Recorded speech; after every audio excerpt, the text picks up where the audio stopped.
What's up, peeps? Julian Williams here with The Distance. Got a video for you guys tonight. This one's going to be John David Jackson. Pretty much, this is a video I felt like making. Pretty much, I've looked through YouTube a lot. And, I have seen, a couple videos of John David Jackson, of him as a boxer over the years. And a lot of people in this generation only know John David Jackson as a trainer. He trains Alan Green. He trains Bernard Hopkins. He's trained Shane Mosley and Randall Bailey, and trains a few other fighters that we see on ESPN and from time to time on HBO. He seems to be a good trainer, but pretty much, a lot of people in this generation know him as a trainer, but very few remember him as a fighter. Pretty much, as a fighter, I thought that John David Jackson. I just think that as a fighter, he was a good, solid, all-around fighter.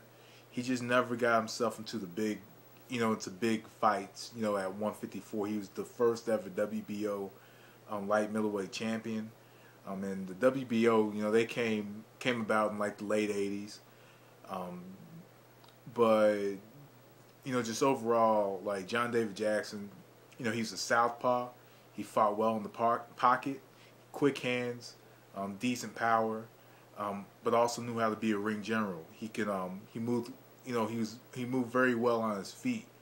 Yet, as I mentioned before, he could fight in the pocket, and I think that his fighting in the pocket, could have been, was trouble from time to time. Just being that he would get brave, and you could see in the Castro fight he got brave, and then he got caught with that left hook, and he was put flat in his back. But just overall, man. John David Jackson, at 154, could have been, a force that had been reckoned with. He didn't get, any huge fights or any huge paydays as a fighter. And there were so many good fighters that he could have faced at 154 or 160. Especially in that era.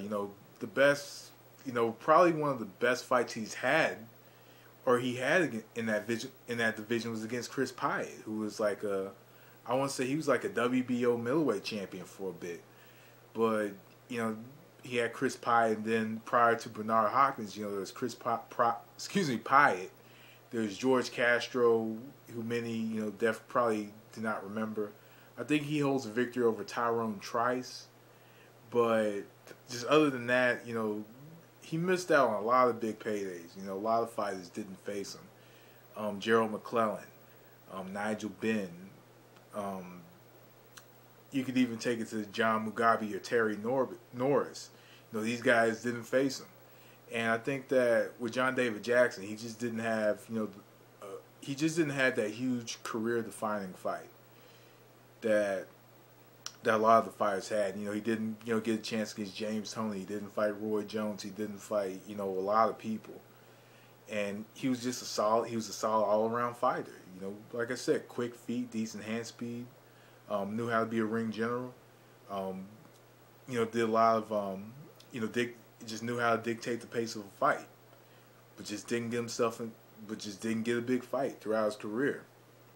And it would have been interesting to see John David Jackson face like a Gerald McClellan or Julian Jackson or, John Mugabe or Terry Norris. It would have been interesting to see him in these kind of fights, or even James Toney. But just overall, it is what it is, But just overall, let me know what you guys think about John David Jackson.